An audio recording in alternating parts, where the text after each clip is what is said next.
Good afternoon and welcome to another edition of the Middle East Forum's webinar series featuring topical discussions from the Forum's project directors. My name is Benjamin Baird. I head the Middle East Forum's advocacy and community engagement efforts, and I'll be your host over the next 30 minutes, as we are joined by Tereza Yerimyan of the Armenian National Committee of America, or ANCA. A couple quick housekeeping notes.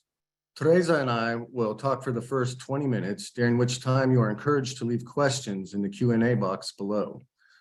We will endeavor to get to as many of these questions as possible in the final 10 minutes of the program, selecting questions based on order of appearance and relevancy to our topic.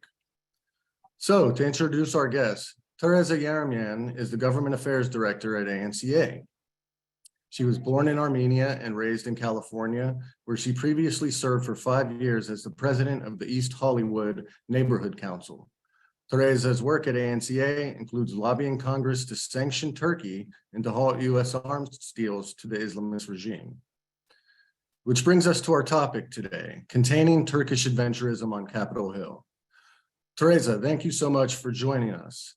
I think it's important if you could first tell us a little bit about your organization, the Armenian National Committee of America. Sure. Thank you, Benjamin. Thank you for this opportunity and MEF for having the ANCA on and having me on. To your question, the ANCA is a nonpartisan Armenian American advocacy organization. Our focus is on the safety and security of Armenia and the Republic of Artsakh. And a lot of our work has revolved around recognition and reparations of the Armenian genocide committed by Turkey, as well as you mentioned, stopping arms sales by Turkey to Azerbaijan and other countries, as well as making sure that Artsakh is secured and that the indigenous people of Artsakh have the opportunity to run their independent and free government. Thank you. As discussed, part of the work you do representing Armenian American interests is actually related to another country altogether, Turkey. Armenians around the world have been deeply affected by Turkey and its predecessor, the Ottoman Empire.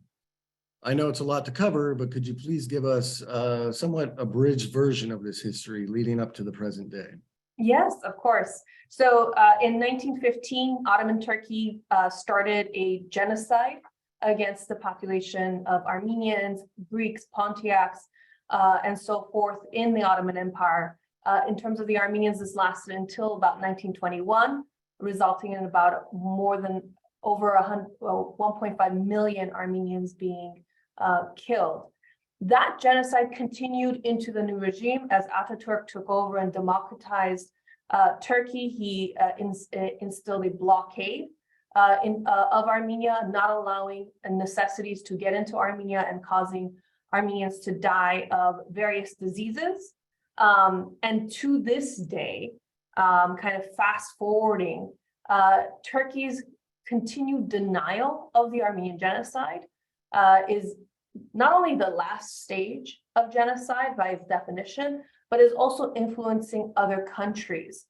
They are an active country in trying to suppress the truth and using their influences both as a NATO ally, but also as a powerful government to rewrite history, threatening different governments to not recognize the Armenian genocide or else, and really that or else is also kind of this hanging, question of what is Turkey really going to do to a country should they recognize the Armenian genocide? And their continued denial, and in some cases success in suppression, has resulted in Armenians being persecuted continually, as is proof of the 1988 massacres of Armenians in Azerbaijan.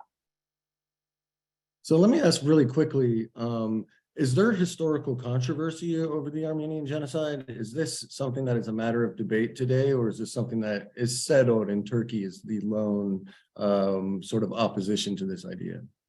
Absolutely not. I mean, the Armenian genocide is a proven fact. And by all definitions of genocide, it fits the bill. Lemkin actually, when coining the term genocide, refers to the Armenians in saying this is the example of what a genocide is, and this is how we are defining it.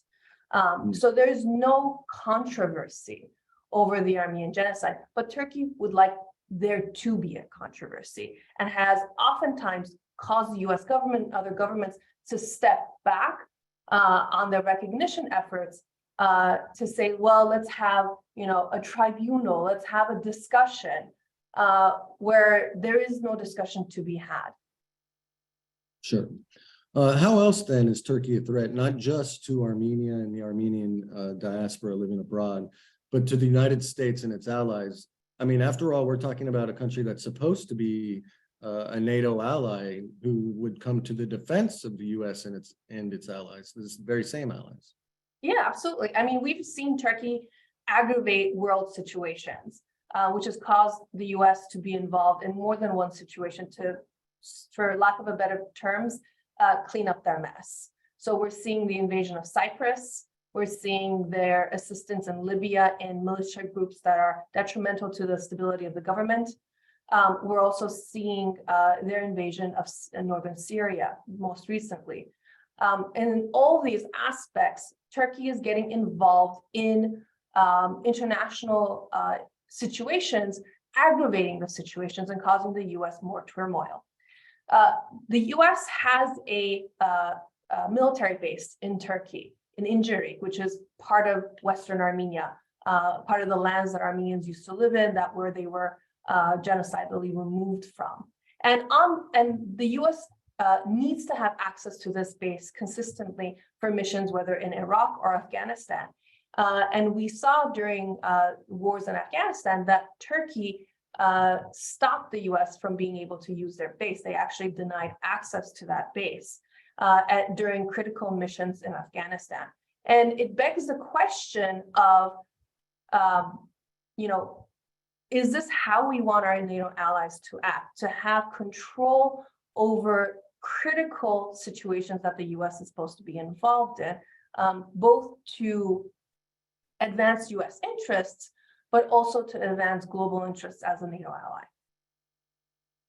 In recent history, Turkey's been involved in political espionage in the US and Europe, often targeting diaspora communities.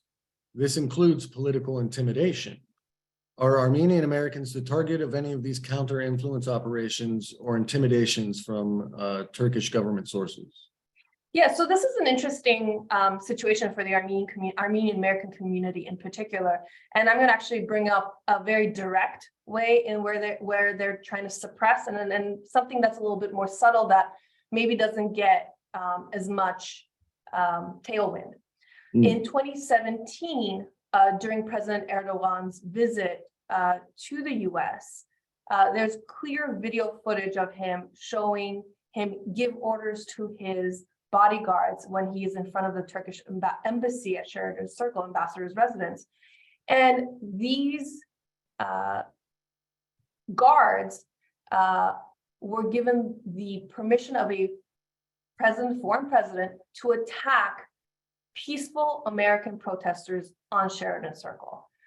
These included Kurdish and Armenian protesters who were protesting his presence and the suppression of Kurds and the invasion of Kurdistan, or invasion of northern Syria. And American citizens were beaten to a bloody pulp on American soil, on national park soil. The police weren't present and didn't act fast enough to stop them.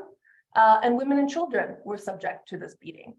And the way, it's not just this physical attack that was the altercation and the way of kind of intimidation of people, but it's the follow-up. The fact that in the judicial process, the government of Turkey has been actively involved in making sure that the individuals that were here that are punishable, some who are US security personnel, are not punished. 2 individuals were jailed for 1 year and they were released after that year.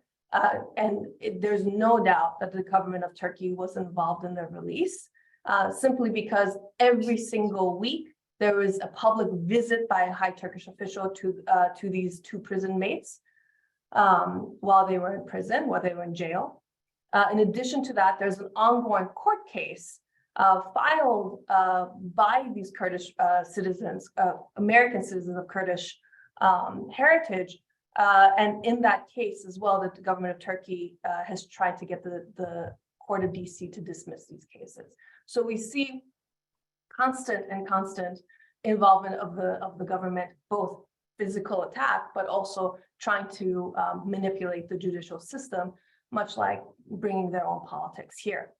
A more subtle way we see this is actually with members of Congress, teachers in school districts, and politicians all around the US, where Turkey has amica rights, so they can take members of Congress as a nonprofit, a Turkish nonprofit can take members of Congress to Turkey. And oftentimes we see Turkey and Azerbaijan doing these joint trips. And this is an opportunity to wine and dine individuals and really not just show off Turkish culture, but really to tell what they call their side of the story, taken to the Atatürk statue and really set the precedent of denial of the Armenian genocide. And so these are instances where it's much more subtle implications, but really they're trying to win over and buy over both politicians and individuals in the education system. I see.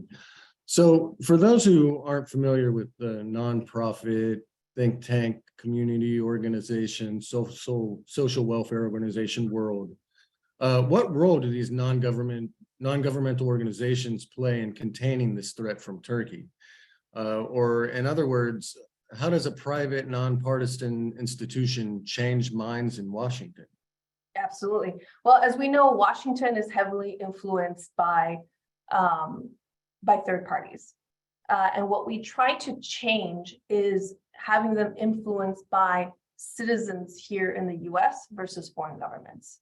You know, our biggest, you want to call it a competitor or adversary, is the government of Turkey trying to influence our politics and our foreign policy. And oftentimes we kind of build this map out of how foreign money and lobbying is affecting decisions made here in Washington.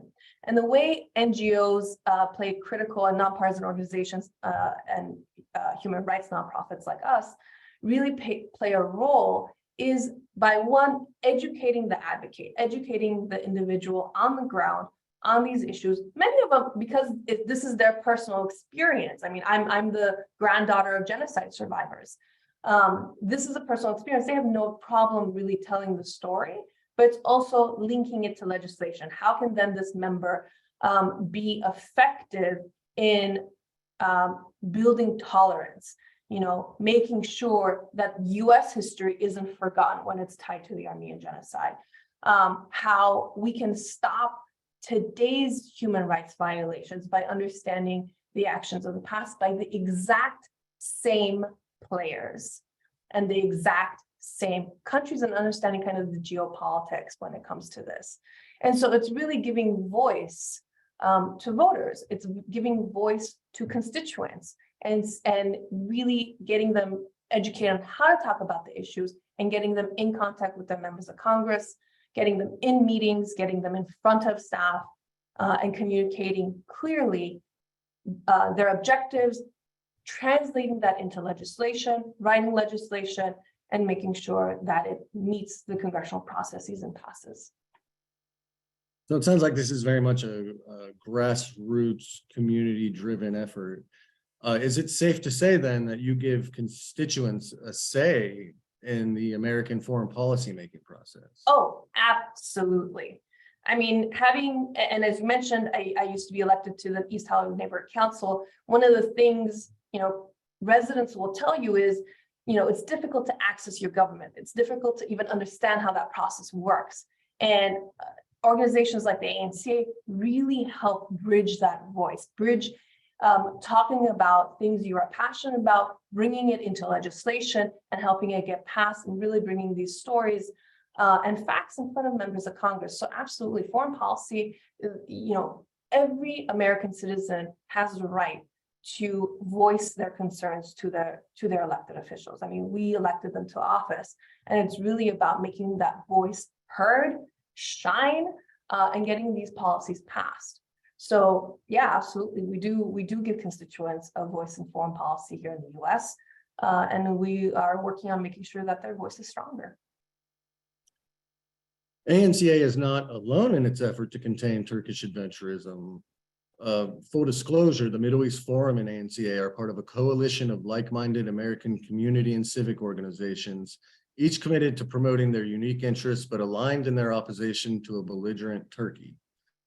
Tell us about this coalition and why it's so vital in this fight to fight the influence of executive and legislative policy regarding Turkey. Yeah, absolutely. I mean, like we were talking about earlier in terms of kind of Turkey affecting not just the Armenian community, but communities abroad in how they've been involved in different countries and conflicts. We see that a number of both ethnic and issue-based nonprofits are involved in our issue, are on the same page. So MEF being one of them, the Hellenic American Leadership Council in Defense of Christians, Hindu American Foundation, and the American Friends of Kurdistan. We've built a strong coalition around these issues about making sure the US government is aware of not one aspect, but multiple aspects that Turkey's belligerence is affecting our communities, is affecting the Christian communities by the destruction of Christian heritage in Turkey, by influencing other countries to destroy Christian properties. The Hellenic American community strongly involved not only on the genocide front, but also the situations in Cyprus taking place. And again, Turkey using its NATO influence to say, well, I have the right to Cyprus's air rights. I have the right to invade Cyprus. Cyprus is mine when historically it is not. And of course, the growing situation with our friends, the Kurds. So there are no shortage of communities that Turkey is affecting. And so this coalition has built itself around these issues and helps each other, find solutions with our politicians and really show that this is not just a one-sided issue. It's not a one community issue. And soon, more and more communities will be joining because Turkey is going to continue on its tirade if it's not stopped. One of the main topics I wanted to discuss today is ANCA's latest efforts involving the sale of F-16 fighter jets to Turkey. There's been some recent developments in this area in Congress. Can you tell us what's going on here? Absolutely. So the ANCA's involvement with the F-16s actually dates back to 2020. During the war that Azerbaijan acted on against the people of Artsakh, the Armenian population in Artsakh, we saw that they had most of their strength from Turkey. Turkey provided them with Syrian mercenaries, some who are associated with ISIS, and in addition to that, provided them air support with the F-16s. And so the US sold F-16s to Turkey. Turkey then took these F-16s and did not use it for their own purposes, but lent it out to another country to persecute another population. And we saw the death of thousands upon thousands of civilians in addition to military personnel. And we continue to see the persecution of these individuals. As of right now, we're on day 8 of Azerbaijan blockading the road between Armenia and Artsakh. And they have the heavy support of Turkey. Now, the F-16 issue dates to this, where they were lent these F-16s for support, and they were used against civilian populations. Now, Turkey has requested additional F-16s. These upgraded F-16s, we are told, include technology that, an updated technology that is similar to or parallel to the Patriots. The Patriots were a system that the US did not end up selling to Turkey because Turkey decided to buy the S-400s from Russia. So logically, it actually doesn't make sense to us to sell machinery that is compatible to the Patriots and provided when we decide not to provide to Turkey the Patriots when they bought the S-400s. And now we have updated F-16s that have compatible technology, and we're going to sell these to them. It just doesn't logically make sense. It's the same or similar technology, just in a different aircraft, let's say. But they're still getting access to it, and that still doesn't address US concerns of shared airspace and shared technology with the Russians having their S-400s in the same territory. I want to get to one more question before we move on to our audience questions. Turkey ordered airstrikes against Kurdish militias in northern Syria just 2 weeks ago, and appears to be on the brink of an invasion of northern Syria. Is the ANCA working to prevent this potential humanitarian disaster? Yeah, we're working with our friends at the American Friends of Kurdistan to educate our politicians and see what we can do to prevent this humanitarian crisis. We're actively, this isn't the only humanitarian crisis we're working with in the US to prevent. Like I mentioned, the Azerbaijan Artsakh road is closed. The Armenia Artsakh road is closed by Azerbaijan right now with the support of Turkey. And so we see the effects that has on a population. We've seen the Armenian population in Syria be completely depleted because of these attacks over the course of the last 2 decades. And so we don't want to see that happen to another indigenous population in Turkey. We want to make sure that their human rights are protected. We want to make sure that they have the opportunity to rule themselves and live peacefully on their soil. Thank you, Tereza, for all of your answers. So now we have a few more questions for you from our audience. The first, which comes from David Levine. He asks, when Americans actually become aware of the Armenian genocide, the story is usually irresistibly compelling. How do you account for the fact that the history of the Armenian genocide is so widely unknown or distorted? For example, not included in the American public school curriculum? That's a great question. So the ANC has worked through different channels to make sure that it is included. So there is a great project called the Genocide Education Project. It is a nonprofit that helps provide materials to school teachers and districts to be able to train them on how to teach about the Armenian genocide. We have done our best to get funding to schools and school districts to be able to train their teachers and have the resources that they need to be able to teach properly. And this has come in different ways. So Congressman Maloney this year introduced a House resolution to provide $10 million over the course of 5 years through the Library of Congress. That legislation will move into the next Congress, and we hope to see that pass the House next in this 118th. And that would be a step forward in making sure the proper resources are available. The other thing is making sure, so in 13 states, it is actually part of the required curriculum to teach about the Armenian genocide. But I think to your point, if teachers don't know about it, then they can't teach about it. So we're trying to open as many resources as possible to them to make that a possibility. And I can always answer any direct questions about that further. Great. Our next question, how does the average Turk view Armenia?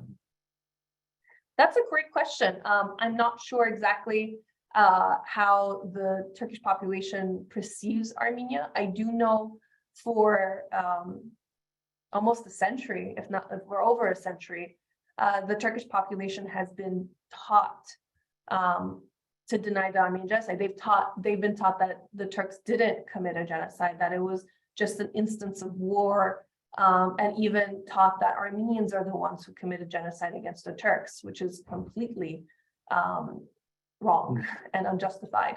And so their view is that, I mean, it's hard for them to have a view when a lot of them come to the US and realize that they've been completely taught the opposite of what the truth is. And so I think there's a huge transition period for a lot of Turkish citizens. It's also very difficult, I think, for some to discover that many of them are partially Armenian, because during the genocide, many Armenian women were taken and converted or adopted into Turkish families.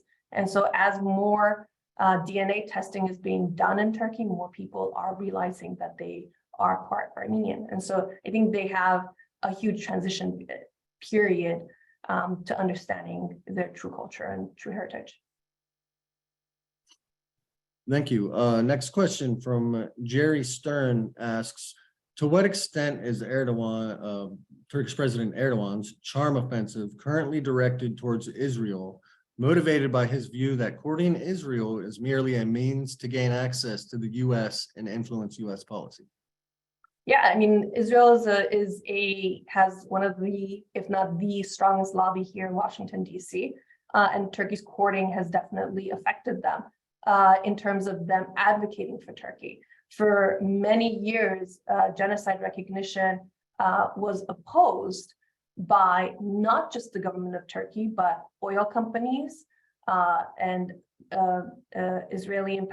Israeli or Jewish advocacy organizations. Many have supported us in recent years, but the influence that Turkey has definitely impacted that relationship and making sure that they are advocates against recognition because it would affect the U.S. relationship. Our next question from Robert Slater. Is there a similarity between the Russian-Ukrainian genocide after World War II and the Turkish-Armenian genocide in terms of lack of awareness and education in Western countries, including the United States? That's a good question. I don't know that I'm fully educated on all the details to make the comparison.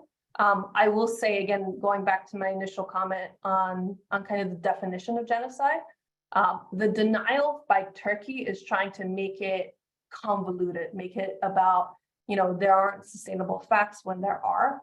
And so by the definition of genocide, Armenia fits the bill perfectly. And again, I mean, genocide was coined after the Ottoman incidents. Some might argue that denying military sales to Turkey may push it into the orbit of other countries, such as Russia or China. Is this something we should worry about? They're already in that orbit. So we shouldn't be talking about whether it's going to push them into that orbit or not. They're already in that orbit. The understanding is, what is the precedent the U.S. is looking to play here? I mean, we are the world's greatest power. And are we going to allow ourselves and our foreign policy to be manipulated by another foreign government?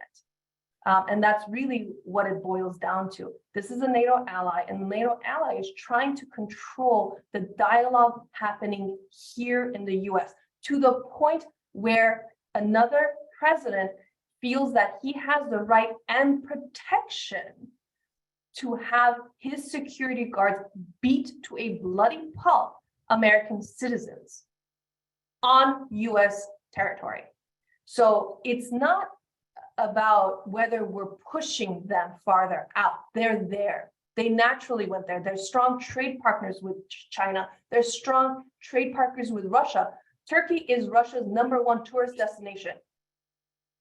So this isn't the question, or the part of the dialogue we should be having is, what is the US going to do to set its precedent? Because as it allows for dictators to actually push the envelope on how much inhumanity they can and terror they can cause across the world and not react to it with actual tangible consequences, then all they're telling the world is, you can do whatever you want, and we will just, we'll continue funding you. We'll continue giving the most lethal arms to you and let you do whatever you want with it, rather than saying there are consequences to your actions. And we're worried about our adversaries, be it terrorists or be it other countries, getting these. In our final minute, Paul asks a rather complex question that I'm afraid I'm going to have to ask you to answer as quickly as possible. How do you navigate the misappropriation of genocide, Holocaust language in other contexts where it does not apply, but is used for manipulation purposes? I think you mentioned, for instance, that Turkey often tries to claim genocide on behalf of Armenians to themselves. You have to bring people to the facts at the end of the day. And I mean, this comes in a lot of ways. I grew up in the US, went to public school in California, and our history books didn't have a mention of the Armenian genocide, or if it did, it was literally one sentence long and included a picture of Ataturk. Rather than showing, all the orphans that the US government helped rescue through their Near East relief efforts. And it took a lot of advocacy, but the ANCA was able to change that by showing the facts, by showing written documents from US documents from that era to reestablish what actually needs to be included in textbooks. And so really the answer to that is we fight for justice and truth. And it's a hard battle, and it takes a lot of patience and perseverance. But the key to our success has been that we have a lot of perseverance and a lot of people behind us, namely, Armenian Americans, but also our coalition partners who believe in telling the truth and making sure that justice prevails. That's about all the time we have today. I'd like to thank our audience for participating, and of course, my deepest gratitude to our guest, Tereza Yerimyan, for this illuminating discussion on countering Turkish adventurism on Capitol Hill. Tereza, how can our viewers find out more about your work and ANCA's advocacy campaigns? Would you like to share an email or a webpage with our audience? Absolutely. You can look at anca.org, and all of our information is there in terms of our current action alerts and current initiatives. And if you'd ever want to get in contact with me, you can email legislative@anca.org, and I'd be happy to answer any questions that you have. Thanks again to our viewers. Please stay subscribed to all of our webinar invitations and tune into these webinars on Monday, Wednesday, and Friday at 1 p.m. Eastern Time. Thanks again for watching, and have a good day. Thank you.